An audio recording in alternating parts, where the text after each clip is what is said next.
This is an elk, and in this video, we're going elk hunting. Elk are giant creatures with huge antlers, and ever since I realized they existed, I wanted to hunt one. I actually went on my first elk hunt ever last year with my cousin Ross. We ended up seeing an elk, but at the end of the day, we didn't get him. And although this year we're still dealing with an over-the-counter tag with overall low success rates, we're still going to give it a shot. This adventure starts off on the top of a mountain, glassing to another mountain. Since my tag doesn't open up until tomorrow, we're going to use today to scout the mountainside to see what kind of potential bulls we could be working with, as well as where they like to hang out. For this, you use a spotting scope, maybe even really big binoculars, to look off miles away and hopefully see what you're looking for. What are y'all seeing so far? There's a handful of little bulls up there, and we're seeing lots of opportunity. Lots of cows and calves out there. Pretty good looking mountain. Screaming kids, part of the landscape.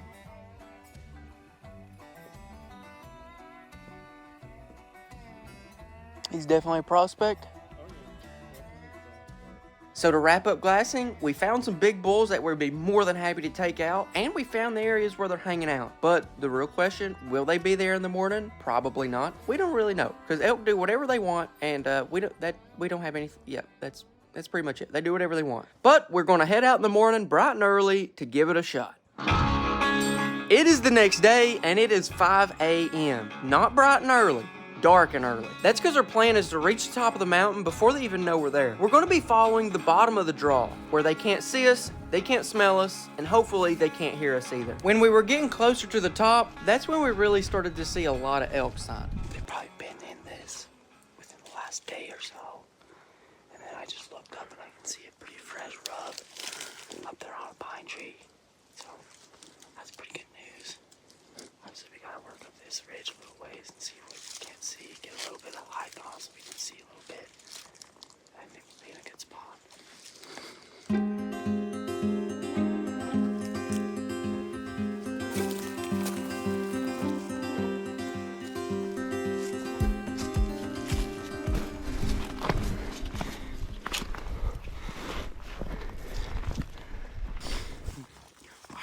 On the top of the mountain, and we just spotted a bunch of elk right over here.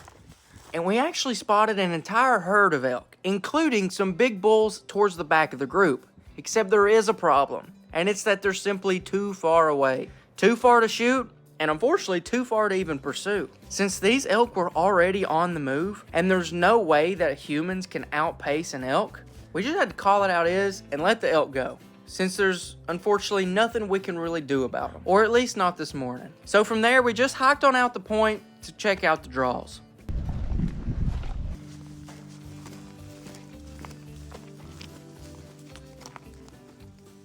And it wasn't too long, we actually spotted a bull down in our draw. We only got a glimpse of him, so we couldn't tell too much about him, but we set up hoping maybe he'd pop back over, but elk being elk, he just never popped back over. We waited for him, then we called a little bit, nothing showed up, nothing responded, and that's pretty much just how the morning went. We had a good little hike, we seen some elk, but really, that's all that happened. Alright guys, so it's midday. Instead of staying up there in the mountain, they were saying since it's so hot, they're just going to get in the trees and bed down and like not move till the evening. And so we came on down.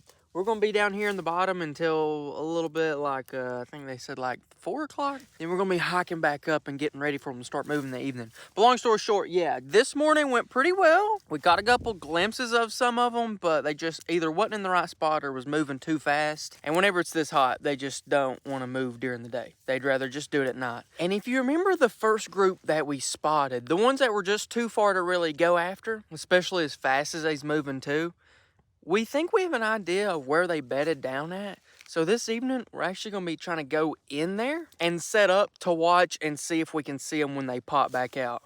That's what we're going to do. Yeah.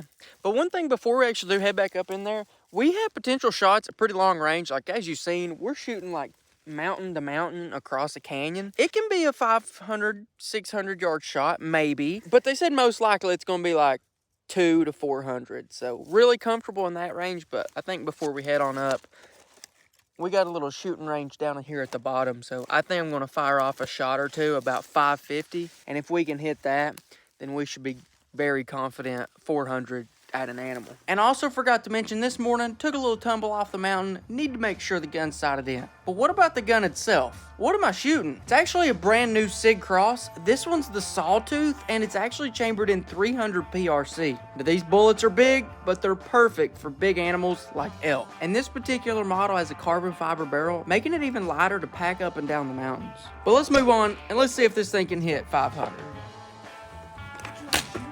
I'm gonna shoot it the 550. The other day, it was like 5 inches high, 550. But then I switched something with the density altitude. And if it's still high, then okay. And if not, then we should be good. 553, 10.24. Yeah, we'll try that. There's a good chance that it'll hit about 5 inches high. But if we can figure that out now, that might help a little bit. Yeah. What's yours? All right, here we go. Just barely high, right? Yeah. All right. Yeah, we're good then. Yep, that's where we thought it was hitting. Now if something's just really far, then I know it's 1 MOA. Sweet. Yeah, we're good. Now we start hiking. For this hunt, our game plan's a little bit different because we have an idea of where those first elk we seen might be bedded down at. This morning, we hiked up this draw and hunted this mountain, but we seen those elk on this mountain all the way over here. And what we're expecting is that those elk are bedded somewhere around here. We're not exactly sure where, and obviously they may be there, they may not. But at this point, we're thinking this may be our best shot. But this is gonna be tough because this hike is steep, and let me tell you, it is hot.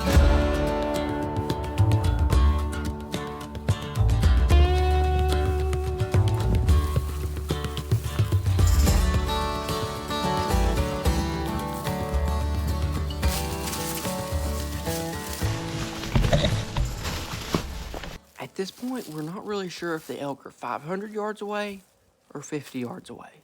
And our next step could easily be the ones that spook them all out. So from here on, we need to be super, super quiet.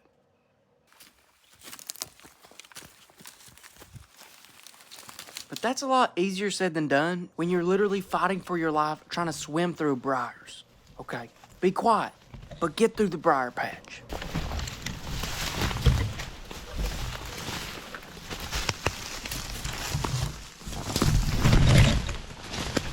And don't fall off the cliff either.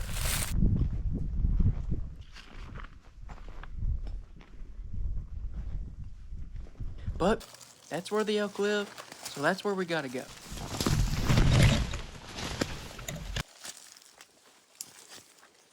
But at that point, we spotted a couple cows, and that could give us an idea of where the whole group is.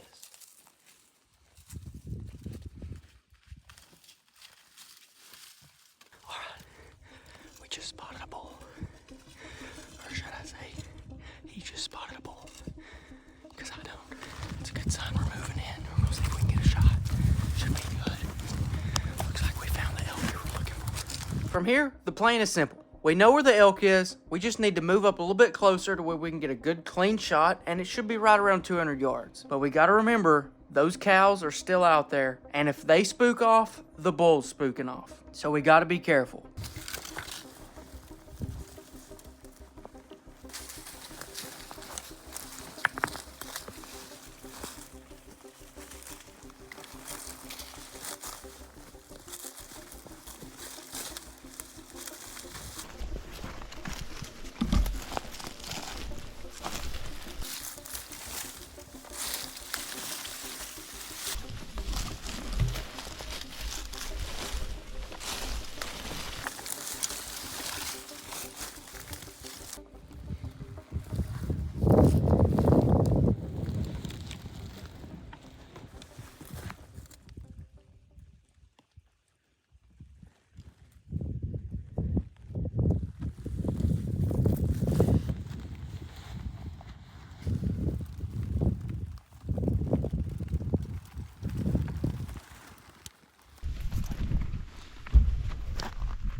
So here we are. We're set up in position, got my gun rested up on the backpack, super solid. At this point, the elk herd doesn't even know we're here, but we're only 200 yards away. So even the smallest mistake could be the thing that blows them all away. Right now, we can see some cows in the wide open, but the bull that we're actually after is in the thick stuff. All we can see is his antlers, and at times we can't even see them. So at this point, we're just gonna have to wait.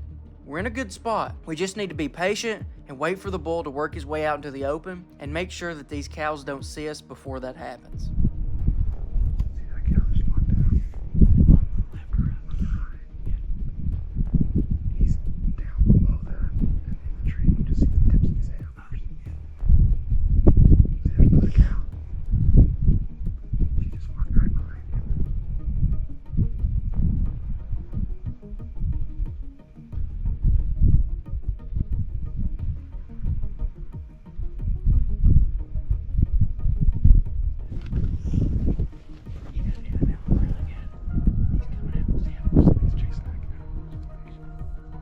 From what we can tell, he seems to be a really nice 5x5 bull. Definitely the dominant bull on this mountain, and that explains why he's here all alone with these cows. But now that he's getting out in the open, we just need to wait until he gives us a perfect, clean, clear shot with no bushes in front of him and a clear path for a bullet to fly.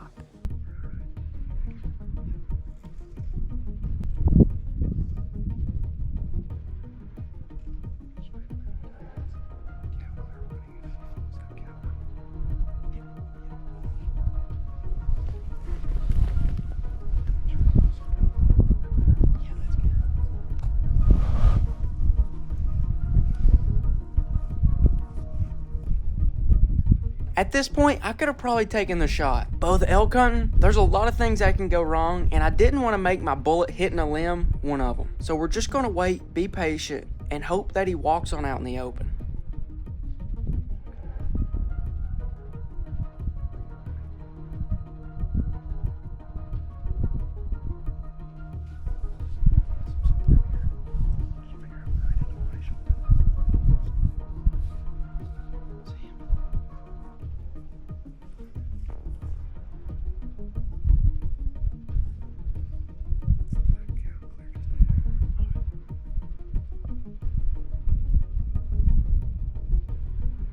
And now he's in the open, and there's only one thing left to do. Put the bullet right behind the shoulder, straight through both lungs. Ready? Take the shot. I'm ready.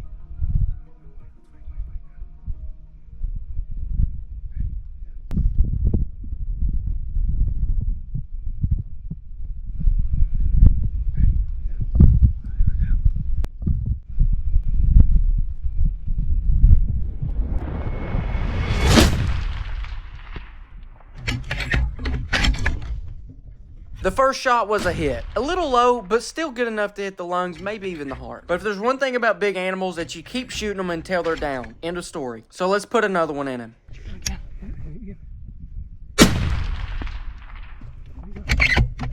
You're good.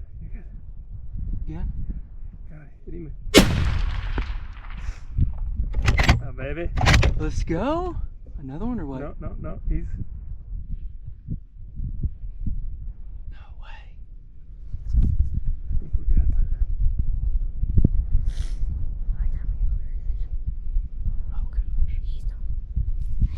Is he done?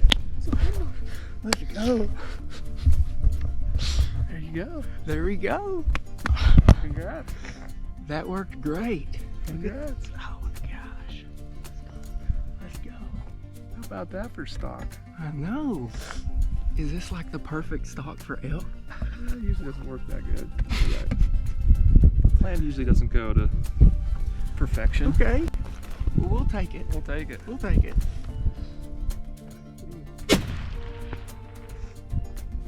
Oh, baby. Let's go. Is he done? Let's go. Is this pretty close for elk? If we'd been moving a little bit, could they have seen us? Oh yeah. They heard us. They heard something. Mm-hmm. Now the fun begins.